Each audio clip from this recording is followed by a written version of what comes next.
Hello friends, XUV 3XO को launch हो चुके लगभग 2 महीने हो चुके हैं एंड अगर आप इस कार को लेने की सोच रहे हैं या इस कार के पॉजिटिव एंड नेगेटिव पॉइंट्स आप देखना चाहते हैं तो ये वीडियो आपके लिए इंफॉर्मेटिव साबित हो सकता है। एंड आज के इस वीडियो में हम यही पॉइंट्स डिस्कस करने वाले हैं, मतलब कि XUV 3XO के क्या पॉजिटिव पॉइंट्स है एंड क्या नेगेटिव पॉइंट्स है। तो सबसे पहले हम डिस्कस करेंगे इसके कुछ पॉजिटिव पॉइंट्स। सबसे पहला जो इसका पॉजिटिव पॉइंट है वो है इसके एडवांस फीचर्स। अगर मैं इस कार के टॉप एंड वेरिएंट्स की बात करूं तो उसमें आपको 17 इंच अलॉय व्हील्स मिलते हैं और अगर इसके ही कॉम्पिटिटर्स को देखा जाए यानी कि Tata Nexon, Brezza, Venue and Sonet, तो इन कार्स में भी आपको केवल 16 इंच मैक्सिमम अलॉय व्हील्स मिल जाते हैं। और उसके बाद इस कार में इस प्राइस रेंज में आपको पैनोरामिक सनरूफ भी मिल जाता है, जो कि इसके कॉम्पिटिटर में नॉर्मल सनरूफ मिलता है। और उसके बाद इस सेगमेंट में इस प्राइस रेंज में आपको लेवल 2 ADAS फीचर्स भी इस कार में मिल जाते हैं। दूसरा जो इसका पॉजिटिव पॉइंट है वो है इसके इंजन ऑप्शंस।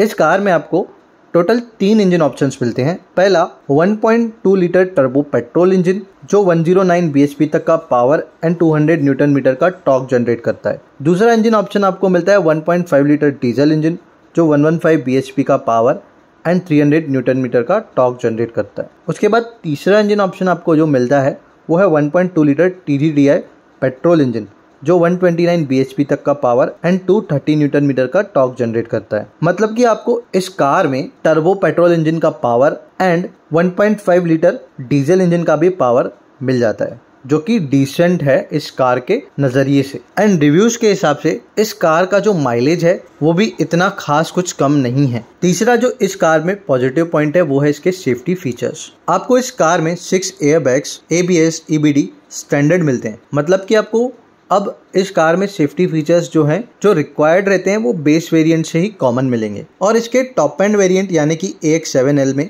लेवल 2 ADAS भी फीचर्स ऐड किया गया है, जो इस सेगमेंट में इस प्राइस रेंज में नहीं मिलता है। और उसके अलावा अगर मैं इसके ग्लोबल NCAP सेफ्टी रेटिंग की बात करूं तो ये कार XUV 300 के प्लेटफॉर्म पे बनी हुई कार है, जिस कार को 4 आउट ऑफ 5 स्टार्स मिल चुके थे। मतलब अगर मैं ओवरऑल इस कार को कंसीडर करूं तो ये total structure wise and features wise safe car मान सकते हैं। अब बात करते हैं इसके कुछ नेगेटिव पॉइंट्स की। सबसे पहला जो इसका नेगेटिव पॉइंट है वो है इसका boot space and space management. अगर आप देखोगे तो महिंद्रा के ब्रोचर्स पे इस कार का बूट स्पेस 364 लीटर मेंशन किया गया है, लेकिन उसमें भी एक ट्विस्ट है। वो जो बूट स्पेस है आपको बॉटम टू टॉप रूफ तक का बताया गया है, जो कि एक्चुअल यूजफुल नहीं रहता है। अगर आप यूजफुल बूट स्पेस इस कार का देखोगे तो 295 से 300 लीटर का ही मिलता है। मतलब जो प्रॉब्लम आपको XUV 300 में फेस करनी पड़ रही थी वही सेम प्रॉब्लम आपको 3XO में भी कम बूट स्पेस की, इम्प्रॉपर स्पेस मैनेजमेंट की फेस करनी पड़ेगी। दूसरा जो इसका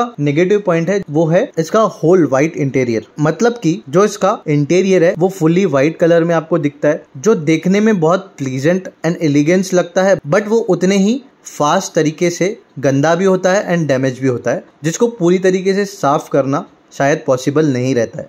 तो इसी रीजन से बहुत सारे कस्टमर्स इस कार को बुक नहीं कर रहे हैं। तो ये एक बहुत बड़ा नेगेटिव पॉइंट हम बोल सकते हैं। तीसरा जो इसका नेगेटिव पॉइंट है वो है इस कार की पुअर मार्केटिंग स्ट्रेटेजी महिंद्रा की तरफ से। अगर आप देखेंगे तो इस कार की लॉन्च प्राइस 7.5 लाख रखी गई है, बट वो सिर्फ बेस मॉडल है जिसमें आपको ना तो म्यूजिक सिस्टम मिलेगा, ना तो स्टीयरिंग माउंटेड कंट्रोल्स मिलेंगे, ना तो आपको AC के जो बटन्स है वो स्टैंडर्ड मिलेंगे, वो पुरानी XUV 300 की तरह ही मिलेंगे। मतलब अगर आप इसका बेस वेरिएंट लेंगे तो आपको एक्सटीरियर एंड इंटीरियर फीचर्स के नाम पे कुछ भी नहीं मिलेगा। तो मतलब आपको ऐसा लगेगा कि आपने XUV 300 का ही बेस वेरिएंट ले लिया है। और अगर आपको इसका डीजल वेरिएंट चाहिए तो आपको उसके लिए कम से कम 10 लाख रुपए तो देने ही पड़ेंगे एक शोरूम प्राइस, जो कि एक नेगेटिव पॉइंट साबित हो सकता है। और इसके जो भी डीजल वेरिएंट्स है उसमें आपको ऑटोमेटिक के नाम पे एडवांस ट्रांसमिशन नहीं मिलता है, सिर्फ